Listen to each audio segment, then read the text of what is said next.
ये जो हमें दुख मिलते हैं ना, ये पाप के कारण मिलते हैं। लोग मारे घूम रहे हैं, दुख मिटाने के लिए सोचते हैं कोई जादू कर दे, कोई टोना कर दे, कोई जंतुर बांध दे, कोई आशीर्वाद दे दे। अरे काहे को पागल हो? यदि तुम अच्छे आचरण करते हो, भगवान नाम जप करते हो, सद धर्म से चलते हो, तो तुम्हें किसी से आशीर्वाद मांगने की जरूरत नहीं। बात मान लीजिए, प्रार्थना मान लीजिए। दिखावे में लाखों लोग अपने जीवन को नष्ट करने के लिए तैयार हैं। ये माया का ही तो दिखावा है, जिसमें जन्म के जन्म हमारे नष्ट होते जा रहे हैं। सत्य मार्ग को क्यों नहीं पकड़ते हो? किसी के आशीर्वाद की जरूरत नहीं आपको आनंद प्राप्ति के लिए। आप आनंद के बच्चा हो, आनंद स्वरूप हो। जिनसे आशीर्वाद मांगते हो उनके अंदर जो आत्म तत्व बैठा है वो तुम्हारे अंदर बैठा है। वही संपूर्ण आनंद लिए तुम्हारे अंदर बैठा है। तुम्हें किसी से गिगियाने की जरूरत नहीं। बस तुम अपने स्वरूप को नहीं पहचान पा रहे हो, अपनी शक्ति को जागृत नहीं कर पा रहे हो, इसलिए तुम दौड़े घूम रहे हो। भागने की जरूरत नहीं है। सत्संग सुनो, उसे अपने आचरण में उतारो। ये बात आप कागज में लिख लो, चाहे दिमाग में लिख लो। जब तक आपके आचरण शुद्ध नहीं होंगे, जब तक आप भजन नहीं करोगे, जब तक आप दूसरों को सुख नहीं दोगे, मन वचन कर्म से किसी को भी दुख नहीं पहुंचाना, तब तक आप भाग जाओ। यहां से लेकर ब्रह्मलोक तक अगर आपको सुख मिल जाए तो बता देना। आ ब्रह्म भुवनान लोकान पुनरावर्तिनो, अर्जुन यहां सुख मिलने वाला है। आ ब्रह्म स्तंभ पर्यंतम सर्वम मायामयम जगत, यहां सुख मिलने वाला है। अगर सुख सिंधु भगवान का भजन नहीं करेंगे, बैठ के अपने घर में बैठकर आधा घंटा भजन नहीं करेंगे, मारे घूम रहे हैं, सोच रहे हैं भगवान का अवतार है, हमारा कल्याण हो जाएगा। ए भाई, जब भगवान वास्तविक अवतार लिए और जो भजन नहीं किए उनका भी कल्याण नहीं हुआ। भगवान के अवतार के समय हम भी रहे होंगे कहीं ना कहीं, किसी जीव जंतु के कल्याण हुआ क्या? अब भजन करोगे तो कल्याण हो जाएगा। हमारी बात मान लो। बार बार आपको कभी कड़वे शब्दों में, कभी मीठे शब्दों में बताते हैं, ए भाई, बचपन से भगवान के मार्ग में लगे हुए हैं, हमको अपना कर्म भोगना पड़ रहा है। जो शरीर रचना के समय रचा गया था, वो सुखद या दुखद कर्म भोगना पड़ा। रामकृष्ण परमहंस जी के कैंसर था, भाई जी हनुमान प्रसाद पोद्दार जी के उदर में कैंसर था, बड़े बड़े महापुरुषों को भोगना पड़ा। तो प्रारब्ध को भोग लो। ये भोगने की सामर्थ्य नाम जप से आ जाएगी, और नाम जप करके जन्म मरण के चक्र से मुक्त हो जाओ। मान लो मेरी बात। क्या वृंदावन की परम पावन रज से बढ़कर त्रिभुवन में कोई रज है? इस रज में बैठकर तुम्हें आनंद नहीं मिल रहा तो कहां मिलेगा तुम्हें? क्या भगवान नाम से बढ़कर कोई अमोघ शक्ति है जो भगवान को अधीन कर सके? सुमिर पवन सुत पावन नामो अपने बस कर राखे रामो, लेकिन समझ में नहीं आता। ये जीव सोचता है कोई तपस्वी, कोई सिद्ध से हमारे दुख दूर हो जाएं। नहीं, भगवान के वचन सुन लीजिए। दैवी हेषा गुणमयी मम माया दुरत्तया मामेव ये प्रपद्यन्ते माया मेताम तरन्ति। ये गुणमयी माया को पार करना बहुत कठिन है। एकमात्र उपाय है, मेरी शरण में आ जाओ। हरि शरणम श्री कृष्ण शरणम ममो। जब तक प्रभु की शरण में नहीं, तब तक माया मुक्त। पर समझ में नहीं आता। लोगों को ऐसा लगता है मैं जाऊंगा, आशीर्वाद मिलेगा, मैं सिद्ध हो जाऊंगा, सब दुख नष्ट हो जाएंगे। आप समझो, हमारी प्रार्थना को समझो। हम अंदर से पीड़ित होकर बोल रहे हैं, आप लोग समझते नहीं हो। भगवान का भजन किए बिना कहीं भी भाग के चले जाओ, आपको शांति नहीं मिलेगी प्यारे। और घर में बैठकर यदि भजन करोगे तो घर तीर्थ हो जाएगा, घर में भगवान पधारेंगे, आप आनंदित हो जाओगे। संत संग का फल होता है भागना, मिट जाना। सत्संगति संस्कृति कर अंता, ये जो जन्म मरण का भागना, ये मिट जाएगा। ये छोटे मोटे भागने से, शब्द सुना, मनन किया, आचरण में लग गए। कभी महीना 2 महीना में अगर संयोग बना तो हम बैठ के सत्संग सुन रहे हैं, नहीं तो हमारे पास यंत्र है, हम रोज उससे नवीन उत्साह प्राप्त करें भगवत मार्ग में चलने का। जब मिले तब दर्शन कर लिए, नहीं तो हम उनकी आज्ञा पर चल रहे हैं, तो हमारा सदैव सानिध्य है। भागने की जरूरत नहीं भाई, नहीं। थोड़ा चैन लो, थोड़ा शांति लो। भागने की जरूरत नहीं है। अंदर से भगवान को सुमिरन करने की जरूरत है। थोड़ा संयम में आओ। जिसको देखो मनमानी आचरण कर रहा है, सोचता है कोई संत महात्मा आशीर्वाद दे देंगे, तो तुम्हें संत महात्मा मिलेंगे ही नहीं। तुम करोगे पापाचरण तो संत महात्माओं का सानिध्य ही नहीं मिलेगा। पापवंत कर सहज स्वभाव, भजन मोर ते भावन काऊ, जो पे दुष्ट हृदय सोई होई, मोरे सन्मुख आओ की सोई। अच्छे आचरण करो, घर बैठे महात्मा मिल जाएंगे। कोई आ जाएंगे ऐसे, तुम्हें कृतार्थ कर जाएंगे। कहीं तुम भेज दिए जाओगे जिनके वचन से तुम कृतार्थ हो जाओगे। हमारी प्रार्थना को मानिए। अपने इस अमूल्य मानव जीवन को कूड़ा करकट की तरह मत नष्ट कीजिए। श्रीपाद कह रहे, नेत्रे उत्पादित सबद स्त्री क्षणे लालसा चेत। यदि ये गंदी लालसाएं उत्पन्न हो रही हैं तो थोड़ा शासन में लाओ अपनी इंद्रियों को, छूट मत दो। बहुत जीवन व्यर्थ कर दिया इन इंद्रियों ने, अब सावधान हो जाओ।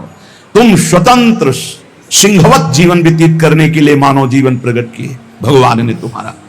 तुम इंद्रियों के गुलाम होकर, मन के गुलाम होकर, भोगों के गुलाम होकर के जीने के लिए नहीं आए हो मनुष्य देह में। देवता तरसते हैं इस मानव देह के लिए। क्यों? क्योंकि साधन धाम मोक्ष कर द्वारा, इससे साधना करके हम जीवन मुक्त महापुरुष हो सकते हैं। लेकिन नहीं, बस कोई ऐसा कुछ कर दे जिससे हमारा पति बन जाए, कोई ऐसा कर दे कि हम स्वस्थ हों, को भोग भोगें, कोई ऐसा कर दे सारी झंझटें मिट जाएं। अरे औरों की तो बात जाने दो, भगवान जिनके घर में अवतरित हुए आप वहां दृष्टि डालिए। इतने बड़े भजनानंदी महात्मा वसुदेव और देवकी कंस कारागार में बंद किए हुए भगवान पधार रहे हैं, हथकड़ी बेड़ियों से जकड़े हुए। आप विचार कीजिए, भगवान के सिवा तुम्हें कोई बंधन मुक्त नहीं कर सकता। और सब तरंगे हैं, भगवान भगवान है, हमारी बात को समझ लो। भगवान भगवान है, भगवान के भाव में डूब करके सब भगवत स्वरूप हैं। तरंग में वायु विकार है, वायु विकार हटा तो समुद्र ही है, पर इतना भेद है कि समुद्र करोड़ों अनंत तरंगे प्रकट कर सकता है, लेकिन एक तरंग समुद्र नहीं प्रकट कर सकती।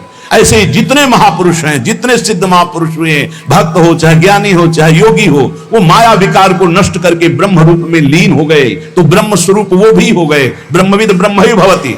लेकिन ब्रह्म तो ब्रह्म है, जिसने एक संकल्प मात्र से अनंत सृष्टि का सृजन कर दिया, उसकी समानता करने वाला त्रिभुवन में कोई नहीं।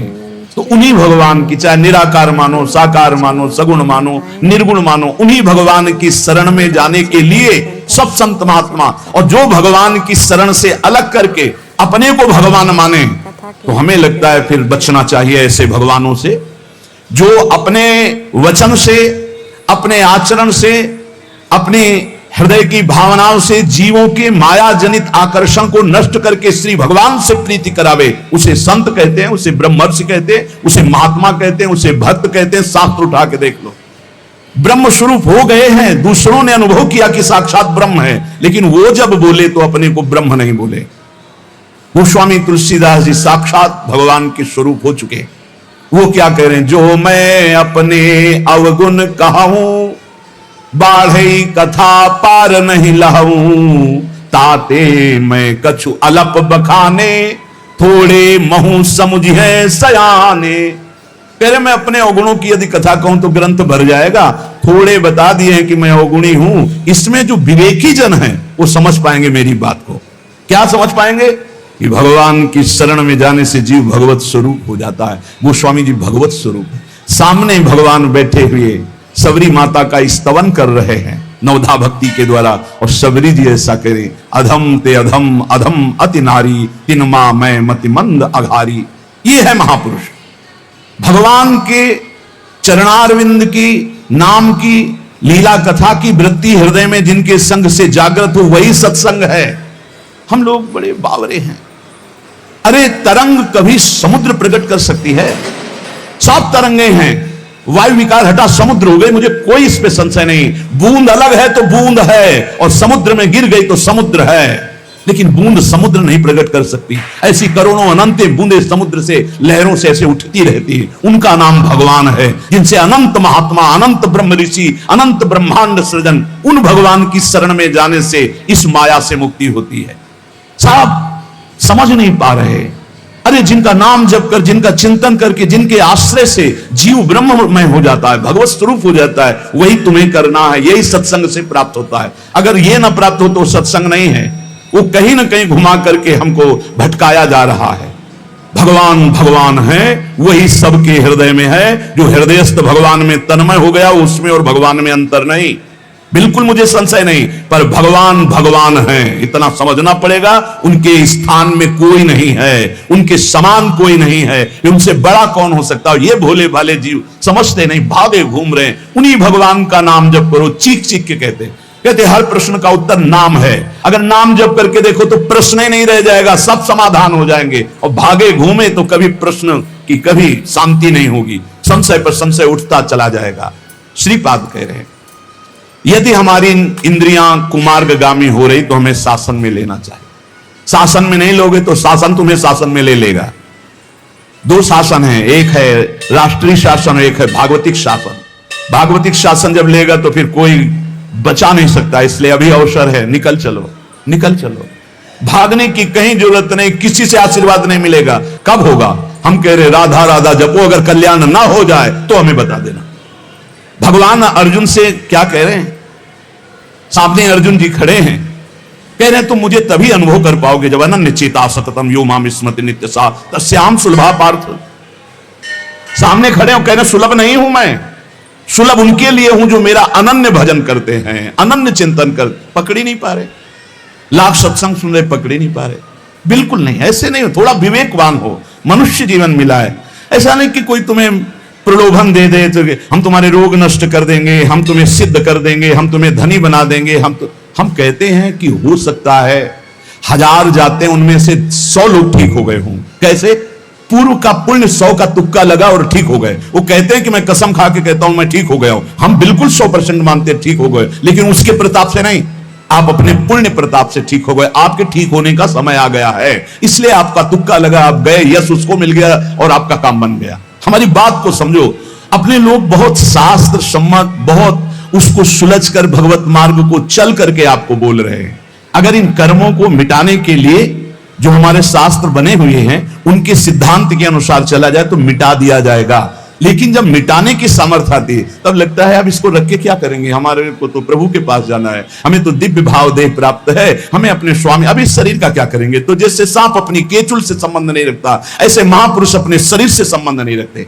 आप हमारी बात को समझ नहीं पा रहे, भटकते घूम रहे हैं, मारे घूम रहे हैं, क्लेश, अशांति, नाना प्रकार के दुख। अरे भाई, भगवान की शरणागति प्रतिपल परमानंद प्रदान करती है। क्यों नहीं शरण में हो जाते?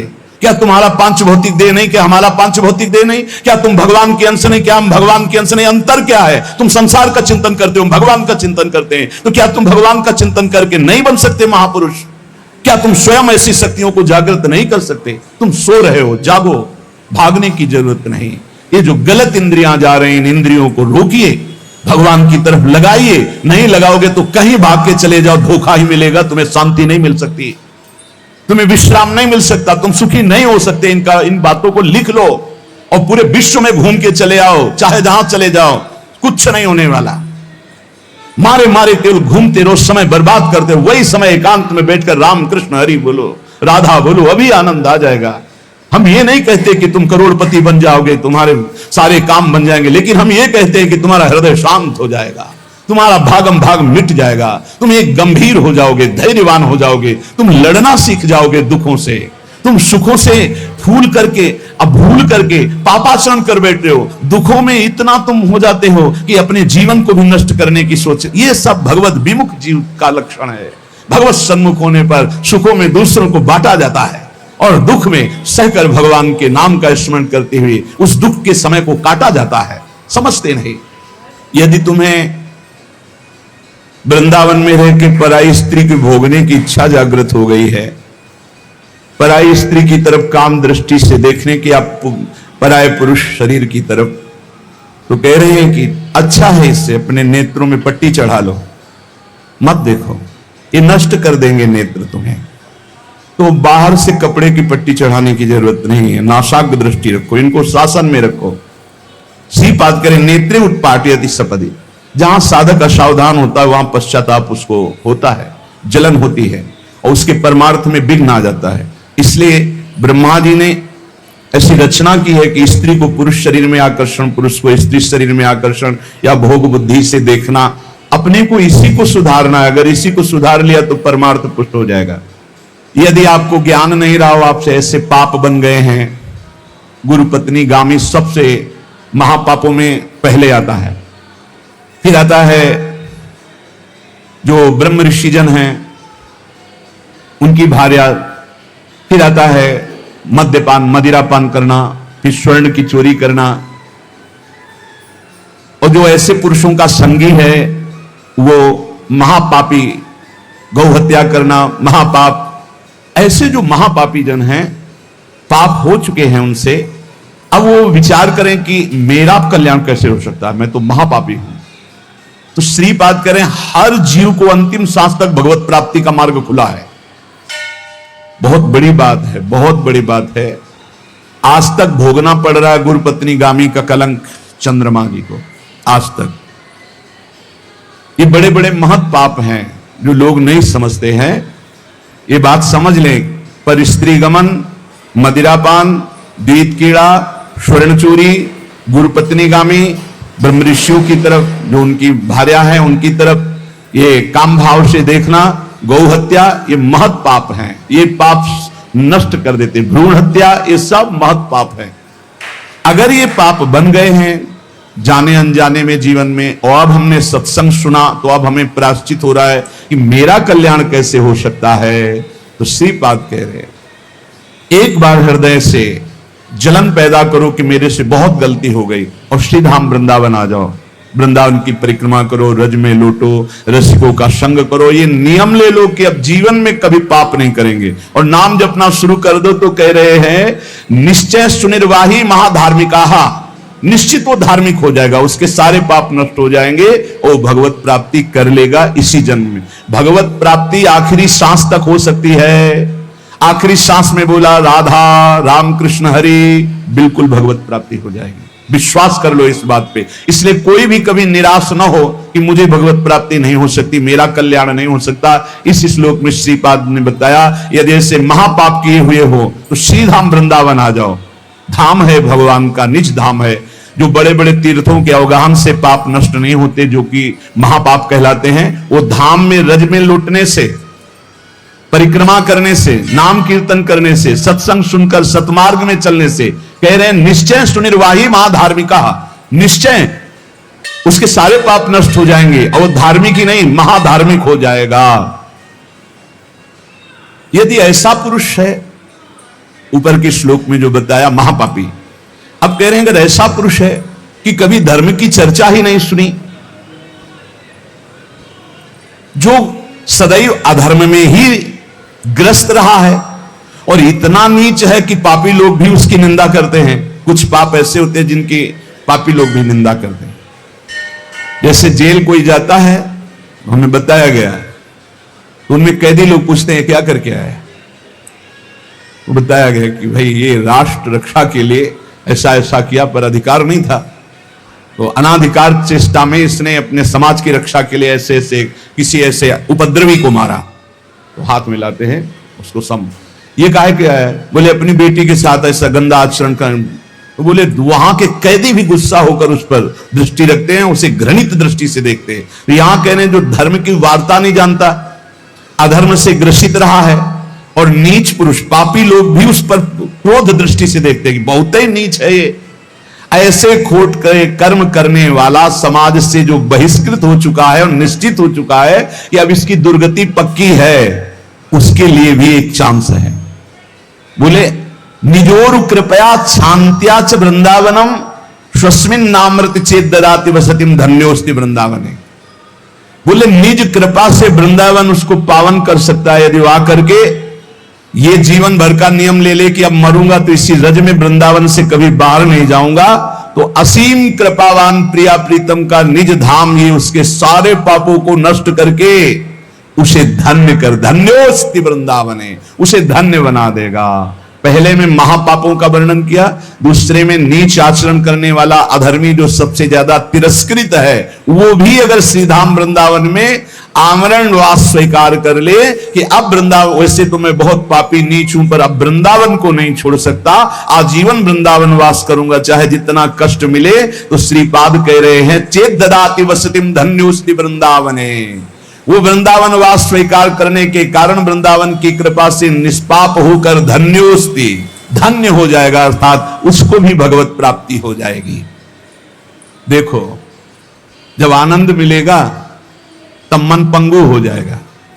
जैसे भौरे में बहुत बड़ी ताकत है कि चाहे जितना मजबूत काठ हो वो बड़े मौज से खिलते खिलते उसमें छेद कर देगा। जब कमल की पराग वृत्ति में वो पहुंचता है तो थोड़ा सा भी पराग को धक्का न लगे, शांत होकर बैठ जाता है, चाहे जीवन खोना पड़े वो कमल की पंखुड़ी को नहीं काटता। ऐसे उदाहरण दे रहे, ऐसे ही तुम्हारा मन तब तक उद्दंडता करता रहेगा जब तक भगवत सुख नहीं मिलेगा, और जिस दिन इसे आनंद मिला, भगवत आनंद, ये बैठ जाएगा, इसका अस्तित्व खत्म हो जाएगा, ये बैठ जाए। निज सुख बिन मन होई कि थीरा, बिना आत्मानंद का अनुभव मिले मन स्थिर नहीं होगा, शांत नहीं होगा, विश्राम नहीं पाएगा। भौरे का दृष्टांत देकर के मन को समझा रहे कि मन भौरा है, भटक रहा है विविध भोगों में, बड़ा मजबूत है, बलशाली है, लेकिन ये तभी निर्बल बनेगा जैसे भौरा कमल में आ जाता है तो वहां अपना बल खो देता है। ऐसे ही श्री हरि चरणारविंद, हरि नाम, भगवत आश्रय, भगवत भक्ति, इसी में मन आनंद को प्राप्त होगा। तो आपको कहीं भागने की जरूरत नहीं। आपने सुना कि जंगल में भागने से क्या होगा, जल पीने से क्या होगा, फलार रहने से क्या, शांति से अपने घर को ठाकुर जी का मंदिर मान लो, खूब नाम कीर्तन करो, भगवत चर्चा करो, भगवान का सुमिरन करते हुए जीवन व्यतीत करो, इधर भी सुखी, परलोक में भी सुखी। किसी से आशीर्वाद मांगने की जरूरत नहीं, दौड़ने भागने की जरूरत नहीं, हाहाकार मचाने की जरूरत, ये बहुत आनंद का जीवन है मानो दे। बस सुलझ जाओ, शांत हो जाओ, जहां तुम हो वहीं तो ठीक है। जो मिल जाए, रूखा सूखा फल है, अन्न है, जल है, जो मिल जाए, प्राण पोषण करो, भगवान का चिंतन करो, सद आचरण करो, बड़ा आनंदमय जीवन होगा। लेकिन आनंद से जीने के लिए असद आचरण करते हो, पापाचरण करते हो, आनंद की खोज में। कहां पापाचरण में आनंद है? इसलिए सद आचरण में आ जाओ, भगवद आश्रित हो जाओ, खूब नाम जप करो। भगवान मंगल भवन है, इस गेम से निकाल देंगे। बहुत बड़ा एक गेम है, बहुत बड़ा गेम है। जीतते जीतते हार जाओ, हारते हारते जीत जाओ। तो हम तो जीत गए। नागरी दास ही जन्म जितायो, बलिहारी बलिहारी हमारी सबही बात सुधारी। कृपा करी श्री कुंज बिहारी, और श्री कुंज बिहारी हमारी सबही बात सुधारी। राखे अपने वृंदावन में, बस खास बात बल गई। नहीं, आप क्या समझते हो? हाहाकार मचा हुआ, तांडव मचा हुआ माया का, ये तो धाम है। इसके प्रभाव से आप बिल्कुल शांत आनंदमय हो, धूल भरी आंधी दूर से निकल रही। नहीं तो आप संसार में देखो, सतोगुण, रजोगुण, तमोगुण, 3 गुण है। सतोगुण तो कहीं कहीं नहीं, रजो और तमो की तांडव वृत्ति मची हुई है, जहां कहीं भगवत चर्चा, भगवत नाम कीर्तन, भगवत गुण, बहुत विक्षेप माया डालती है। इसलिए खूब नाम जप करो, इसी जन्म में भगवत प्राप्ति कर लो, दोबारा इस कलयुग में जन्म ना हो। पक्का ऐसा भजन करो कि आगे अब देखते जाओ। अरे भाई, बड़ा आश्चर्यमय समय, बड़ा आश्चर्यमय समय है। अभी तो कुछ है नहीं, अभी तो बबुआ है कलयुग, घुटने के बल चल रहा है। थोड़ा खड़ा होने दो, फिर ताल ठोकने दो। 4,32,000, अभी तो 32,000 नहीं पूरे हुए, थोड़ा लाख 1.5 लाख पूरे होने दो, फिर इसका है, उसका अपना राज्य है। इसलिए कलयुग के दोषों से बचने के लिए, माया के प्रभाव से मुक्त होने के लिए, समस्त दुखों का नाश करने के लिए समर्थ है भगवान नाम। खूब नाम जप करो, नाम कीर्तन करो, भगवत चर्चा करो, इसके सिवा कोई उपाय नहीं है। जहां और कुछ उपाय बताया जाए तो भटकाव है। हमारी प्रार्थना मान लीजिए, निस्वार्थ बात आपसे कह रहे हैं, आपके मंगल के लिए कह रहे हैं, शास्त्र सम्मत कह रहे हैं। पहले से भगवान व्यासदेव जी ने लिख दिया है, कृतयुगे ध्यायते विष्णु, त्रेतायाम यजते मखई, द्वापरै परिचर्यायाम, कलौ तद्धरि कीर्तनात्, कलौ नास्तेव नास्तेव गतिरन्यथा। कलयुग में कोई और गति और गति और गति नहीं है। हरे नाम हरे नाम हरे नाम केवलम, केवल हरि का नाम, केवल भगवान नाम है। इसलिए खूब नाम कीर्तन, नाम जप, भगवत चर्चा, जीवन सार्थक। शेष चर्चा आगे। श्री राधा वल्लभ लाल की सेवा। भगवान की जिसने पधराली, प्रियाजू की पधराली सेवा कर रहा है, आप समझो श्री जी के निकुंज में हो। संशय मत करना, सीधे आपको श्री जी अपनी सेवा में लेंगे यदि सेवा विराजमान। देखो, साधना का फल होता है, सेवा का फल नहीं होता। सेवा का सीधा फल होता है स्वामी के समीप नित्य सेवा में पहुंच जाना। आज तक हमें कहीं ऐसा प्रमाण नहीं मिला कि श्री जी की सेवा करने वाले की गति में अंतर हुआ हो। कहीं भी ऐसा। साधना से भ्रष्ट होते तो देखा गया, लेकिन श्री जी की परिचर्या करने वाला श्री जी को प्राप्त नहीं हुआ, ऐसा हमें अभी तक प्रमाण नहीं मिला। ये श्री राधा मोहन जी के आराध्य देव थे, आस्करन जी के, और ये सेवा में मगन रहते। देखो, जब आप ठाकुर सेवा, जैसे आपको कि अब हम सेवा में रहेंगे तो हमारा काम कौन करेगा? तो पूरी सृष्टि तुम्हारे काम से चल रही है, तुम्हारे चलाए चल रही। अरे कुछ समय, घड़ी 2 घड़ी तुम ऐसी निकालो जिससे एकांत चित्त से आनंद पूर्वक अपने लाडले ठाकुर को दुलार कर सको, उनको श्रृंगार करो, भोग लगाओ, आरती करो, 4 परिक्रमा करो, साष्टांग दंडवत करो। जीवन का परम लाभ है ये। पर नहीं, आप खाएंगे हलवा, गरम गरम पकौड़ी, चाय, और ठाकुर जी के सामने वो सफेद वाले दाना नहीं आते, चिरौरी रख दो अरे भाई तुम क्या कर रहे हो? चोरी कर रहे हो तुम।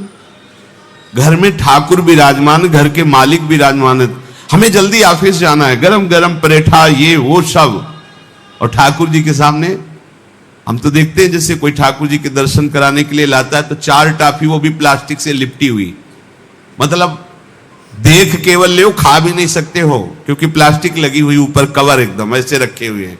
वो बोले हमारे लड्डू गोपाल हैं। जब गोपाल हैं तो टॉफी खोल पाएंगे क्या? अगर आपको टॉफी पवाली है तो आप खोल करके सुंदर एक कटोरी में रख करके थे, ऐसे 4 दाने चिरौरी रख दिए, कटे हुए मिश्री के टुकड़े रख दिए। अरे अनंत ब्रह्मांडों का भरण पोषण करने वाला तुम्हारी चिरौरी के लिए मर रहा है। हाँ, अगर तुम्हारे पास केवल चिरौरी ही है तो वो तृप्त हो जाएगा। तुम खाओ हलवा, उसको रखो, चिरौरी तुम पहनो, एक से एक बढ़िया कपड़ा, और ठाकुर जी के लिए अलग कपड़ा होता है दुकानों में, वो ठाकुर जी के लिए लेना है। पूजा, सत्यनारायण की पूजा की सामग्री गांव में जो परचून की दुकानें होती हैं कस्बों में, उनमें अलग होती है। बोले सुपारी देना, तो बोले पूजा के लिए, बोले हाँ, वो सड़ी सुपारी का अलग बैंक होता है, वो पूजा के लिए जाएगा। प्रभु के लिए तुम ऐसे चिरौरी रख देते हो। वो नारियल भी जिसमें पानी रहो, देखो ना कथा, सत्यनारायण की कथा करनी, हमें नारियल दे दो। वो सूखा नारियल जो किसी काम में ले जाएगा वो सत्यनारायण के पास जाएगा। वो कपड़ा टून का ना पहन सकते हैं, ना ओढ़ सकते हैं, ना बिछा सकते हैं, ना पोछा लगा सकते हैं, वो ठाकुर जी के लिए बलिहारी है श्रद्धा। तो फिर ठाकुर जी भी ऐसी व्यवस्था करते हैं, ना पहनने लायक ना ओढ़ने लायक, ऐसा तुम्हें नया जीवन देंगे, जरूरत ही नहीं पड़ेगी कपड़े की, घूमो वैसे ही। हाँ, जरूरत ही नहीं पड़ेगी, अन्य योनिया नहीं, कोई जरूरत नहीं है, घूमो। इसलिए सावधान। भगवत सेवा का तात्पर्य है उत्तम भोग लगाए मोर मरकट को से। स्वामी जी महाराज परम विरक्त, वैराग्य की चरम सीमा स्वामी श्री हरिदास जी, लेकिन उत्तम भोग लगाए ठाकुर जी को। उत्तम उत्तम, तुम्हारे पास जो कुछ है उसमें सबसे बढ़िया भोग बनाओ। धन्ना जी के पास बाजरा की रोटी भी पूरी नहीं थी कि भरपेट पाले, तो 1 रोटी रोज ठाकुर को रखते थे। आधी ठाकुर जी पाते थे, आधी आप पाते थे। सुदामा जी के पास कौन सा माखन मिश्री था? वो तंदुल जो पछोरने से बाहर निकलते हैं, किसी काम में नहीं, वो लेके गए थे। ठाकुर जी पाते हो कहते आज मैं तृप्त हो गया। सबरी जी के पास क्या था? क्या था? जंगली बेर, कहीं कड़ुआ कसेला ना हो इसलिए चख के मेरे रघुनाथ जी को कहीं कसेला ना लगे। प्रभु वाह वाह करके पा रहे। विदुरानी जी ने कौन सा 56 भोग पवाया? केले के छिलके भाव दशा में डूबी हुई। देखो हमारे ठाकुर को कुछ नहीं चाहिए, भाव से समझिए। ये बिहारी जी को 4 घंटे बैठने के लिए 10-10 लाख रुपए का फूल बंगला निकले, काम थोड़ी चलाया जाता है। अरे हमारे लाडले सरकार है, अगर 4 घंटे बैठ गए 10 लाख खर्चा हो गया तो क्या? अनंत ब्रह्मांडों का सृजन करने वाला ठाकुर हमारे पास नहीं है। तो ठाकुर जी को आपका भाव चाहिए, और आप तो सो बढ़िया पलंग में, और ठाकुर जी को एक छज्जा में विराजमान किए, छज्जा में ऐसे उतर नहीं सकते, मतलब कूदे तो ऐसे ऊंचे, अगरबत्ती दिखा दी, आप तो नहीं। अपने लाडले ऐसे प्यार करो, ऐसी जगह सिंहासन रखो कि उतर कर अगर आपके वन विहार करना चाहे तो उतर लेना, ऐसा विराजमान करो आराम से।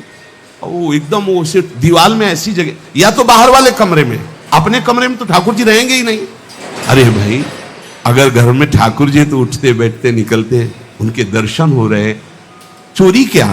तुम तो हमारे घर के माई बाप हो, सब देखो, चोरी क्या आपसे? आपको जो अच्छा ना लगे सुधार देना, ऐसे रहना चाहिए। बिल्कुल भगवत प्राप्ति निश्चित है। ये सेवा पद्धति है, बड़े भाव से आप इसको स्वीकार कीजिए। हमारे लाडले बड़े कृपालु हैं। अरे जहर पिला रही है छाती में लगा के तो परम पद दे रहे हो, तुम दूध पिलाओगे तो तुम्हें परम पद नहीं मिलेगा। पूतना जहर लेकर के पिला रही बाल गोविंद को, अभी 6 दिन के ठाकुर हैं, उसे परम पद प्रदान किया, और आप रोज सुंदर सुंदर भोग लगा रहे हो। और तुम्हें भगवत प्राप्ति नहीं होगी?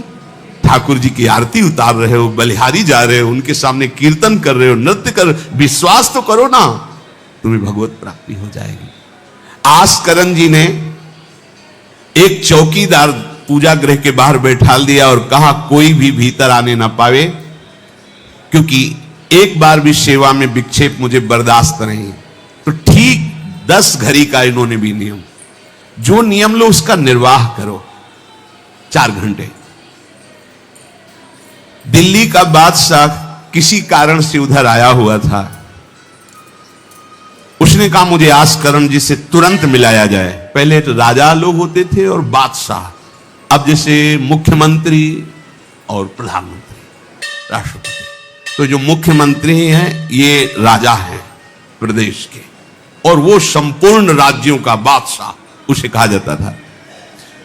आस्करण जी को शीघ्र हमारे सामने उपस्थित किया जाए। प्रार्थना की कि महाराज असंभव, इस समय आस्करण जी महाराज अपने ठाकुर जी की सेवा में हैं और उनका आदेश है 4 घंटे कोई हमसे बात ना करे। आस्करण जी को सूचना देने के लिए बार बार सेवकों को आदेश किया, पर कोई भी सेवक बादशाह की आज्ञा पर नहीं उतरा। हम अपने राजा से ऐसा नहीं प्रार्थना कर सकते। 4 घंटे। बादशाह को बहुत कष्ट हुआ कि हमारी आज्ञा का उल्लंघन। तुरंत आदेश किया सेनापति को, बुलाओ, देखते हैं कि हमारी आज्ञा का उल्लंघन का परिणाम क्या होता है। सेनापति तुरंत उपस्थित हुआ। इस नगर के सबको दंड दिया जाए और बंदी बनाकर आस्करण को हमारे सामने लाया जाए। बादशाह है, अब अहम तो विराजमान है ही है, कोई परमहंस थोड़ी है कि अहंकार लीन हो गया है। बताया गया कि ठाकुर सेवा में, भगवत आराधना में 4 घंटे उनके पास कोई सूचना नहीं पहुंचाएगा। बादशाह की आज्ञा का उल्लंघन करने के कारण सब सैनिक जितने थे दब रहे थे। महाराज की तो आज्ञा है कि सूचना न दो, पर यहां तो सब गड़बड़ हो रहा है। बादशाह ही नाराज हो गया। बड़ी घबराहट पूरे नगर में फैल गई और पूरे सैनिकों में फैल गई। ये नरवरगढ़ ग्वालियर से दक्षिण में है। आस्करण जी ना शिकार खेलते थे, ना किसी को दंड देते थे, बस केवल भगवत सेवा, नाम जप, नाम कीर्तन, पूरे नगर को सब सुविधा, सबके घर में ठाकुर सेवा, सबके यहां नाम कीर्तन सुनाई देना चाहिए। जिसको जो जरूरत हो राज दरबार से ले जाए। किसी को लग सकता है अगर ऐसे बढ़ता रहेगा तो राज खजाना खत्म हो जाएगा। नहीं, अज्ञान से तुम सोचते हो। एक बार पूज्य पादुड़िया बाबा के यहां 500 लोगों का भोजन बना। अब वहां उत्सव में 5000 से भी अधिक लोग आ गए, तो जो सेवक जन थे, भंडारी थे, भाग के आए, बाबा अब तो बहुत ही हानि हो जाएगी, क्योंकि सब लोग आ गए, 5000 के लगभग लोग हैं और 500 का ही भोजन बना है। बाबा जी ने कहा घबराने की जरूरत नहीं। गए, अपना ऊपर का चला ऐसे डाल दिया जो रसोई बनी हुई थी। बोले इसे खोलना नहीं, बस बांटते जाओ।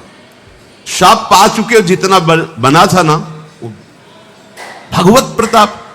हरिराम व्यास जी की बेटी का ब्याह, रात्रि में बारातियों के स्वागत के लिए एक से एक सुंदर पकवान बने हुए थे, क्योंकि जिनके चेला मधुकर शाह राजा थे उनके पास कमी क्या, सब सुविधाएं। हरिराम व्यास जी ने सोचा ये संसारी आदमी इतने सुंदर सुंदर पकवान पाएंगे, ये तो ठीक नहीं है। वृंदावन के संत जन लेंगे तो अपने ठाकुर का भोग लगाएंगे, पाएंगे, कीर्तन करेंगे। कोतवाल को बुलाया वृंदावन के और कहा सब वैष्णव जनों को कह दो कि तुरंत आ जाओ और अमनिया ले जाओ। देखो कैसी भावना है, बेटी का ब्याह है। बोले संसारी आदमी बाराती क्यों पाएंगे, अब आप हो तो कह दे अरे इज्जत चली जाएगी। बाबा जी को खवाने से क्या इज्जत है, बारातियों को खवाएंगे तो इज्जत बनेगी। ये किसकी, देहाभिमानियों की। और अपनी इज्जत क्या है, श्यामा श्याम। अगर रसिकों को पवाएंगे तो हमारी इज्जत बन जाएगी, श्यामा श्याम प्रसन्न हो जाएंगे। तो श्यामा श्याम प्रसन्न हो जाएंगे, बाराती भूखे रहेंगे, ऐसा कैसे हो सकता है, ऐसा हो ही नहीं सकता है। हरिराम व्यास जी के, अब उनके लिए तो कोई रोक नहीं, उन्हीं की बेटी का तो ब्याह है। जो भंडारे में सब जमा थे, लड्डू, गुलाब जामुन, ये वो भर भर के अमनिया, ले जाओ ले जाओ। अब ब्रजवासी संत जन सबको बांट दिया, पर जितना भंडारा था उतना ही भंडारा। कर तुम अकर तुम अन्यथा कर तुम सर्व समर्था सा ईश्वरा। तुम प्रभु के लिए समर्पित हो तो तुम्हारे यहां हानि कैसे हो सकती है कि हम भाई ठाकुर सेवा में समय देंगे तो हमारा काम बिगड़ जाएगा, ठाकुर जी की भोग राग की बात करेंगे तो पैसों की कमी हो जाएगी। पक्की मूढ़ता है, ये ऐसा व्यापार है ठाकुर सेवा संत सेवा, ऐसे करो और कई गुना बढ़कर के हाथ में आ जाएगा, देख लेना। क्योंकि सब दुखों का कारण पाप है, और जब ठाकुर सेवा संत सेवा तो इससे पाप नष्ट होते, जे ही पाप नष्ट हुए सुख का मार्ग खुल गया, पर अज्ञानी जानता नहीं है। अब बादशाह के आदेश से हड़कंप मच गया। कहीं कहे पठाई कहो कीजिए लड़ाई, सुनी रुचि उपजाई चली पृथ्वी पति आयो है। पर्यो सोच भारी तब बातियों विचारी कही, आप एक जावो गयो अचरज पाई है।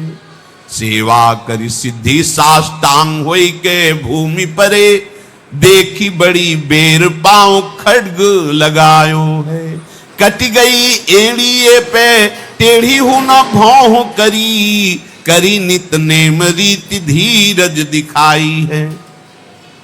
बादशाह ने कहा आखिरी हुक्म है, आस्करण को हाजिर किया जाने, संपूर्ण सेना से विध्वंस मचा देंगे, नरवर गण को पूरा नष्ट कर देंगे। जो प्रधान सेना नायक था वो हाथ जोड़ करके बादशाह से बोला कि आप समझो, हम आपके सेवक हैं, आपसे लड़ कैसे सकते हैं, आप बादशाह हो, पर मेरी प्रार्थना है आप अकेले जाकर के देख लीजिए, आस्करण जी सेवा में है, अकेले जाकर बात कर, हम सूचना नहीं दे सकते पर आपको रोक नहीं सकते, आप जाकर के बात कर लीजिए। बादशाह को लगा कि बात तो सही कि हमारे ही अनुकूल है, ये कोई वैरी तो है नहीं, चलो कोई अंगरक्षक नहीं, और स्वयं अंदर जाकर के देखा तो सारी सेवा हो चुकी थी, ठाकुर जी की साष्टांग दंडवत कर रहे थे। सत्संग में भी कहा है कि आप लोगों का जैसे शरीर स्वस्थ है तो साष्टांग दंडवत का नियम लेना चाहिए अपनी ठाकुर सेवा करके। 5, 7, 11, 21, 51, 108 अपने ठाकुर जी 4 परिक्रमा की, कहीं से भी 108 दंडवत। एकोपि कृष्ण कृता प्रणामो दशाश्वमेधा व्रतेन तुल्य, दशाश्वमेधी पुनरेपि जन्म कृष्ण प्रणामी न पुनर्भवाए। ये भीष्म जी बोल रहे हैं, एक बार हमारे श्री कृष्ण को कोई साष्टांग दंडवत कर दे, 10 अश्वमेध यज्ञ का फल अवघृत स्नान का उसे प्राप्त होता है। पर 10 ये अश्वमेध यज्ञ करने वाला पुनर्जन्म को प्राप्त होता है, पर एक बार श्री कृष्ण को साष्टांग प्रणाम करने वाला पुनर्जन्म को प्राप्त। दशाश्वमेधी पुनरेपि जन्म कृष्ण प्रणामी न पुनर्भवाए। अपने पास तो भगवत प्राप्ति के लिए बहुत से अस्त्र हैं, केवल नियम पूर्वक प्रयोग करो, माया का प्रवाह बंद हो जाएगा। ठाकुर सेवा के बाद करना चाहिए साष्टांग दंडवत। हमने महापुरुषों को देखा है, गुरुजनों को देखा है। अब शरीर उस लायक नहीं तो भाव से कर लीजिए, अगर शरीर स्वस्थ है और आप करने लायक हैं तो जरूर, जैसे माताएं बहनें सखियां हैं तो पंचांग, एक पंचांग दंडवत की खड़े हो गए, हाथ जोड़ा, मंत्र अंदर स्मरण किया, फिर पंचांग 5, 7, 11, 21, 51 ऐसा करना चाहिए। आस्करण जी भगवत सेवा करके साष्टांग दंडवत कर रहे थे नियम पूर्वक। अब ये तो पता चल गया कि कोई आया है, पर ना नजर दी ना बात की, ना रुके, उठे साष्टांग दंडवत, फिर उठे, फिर साष्टांग दंडवत। बादशाह खड़ा देखता रहा, ये तो ना हमारी तरफ देख रहे हैं ना बोल रहे हैं, बहुत देर हो गई, चुपचाप। पद का अभिमान होता है। अब वो बादशाह ठहरा, खींची तलवार म्यान से निकाली और जब साष्टांग हुए तो मारा ऐसे तो एड़ी उड़ गई, कट गई एड़ी आस्करण जी की। लेकिन आस्करण जी ने ना दंडवत रोकी ना मुड़ करके देखा, खून की धार बह रही। निष्ठा देखिए, यह है अनन्य भक्ति की निष्ठा। नहीं कहा कि अब रुक गए, कुछ नहीं, वैसे ही खड़े हुए, फिर साष्टांग, फिर खड़े, खून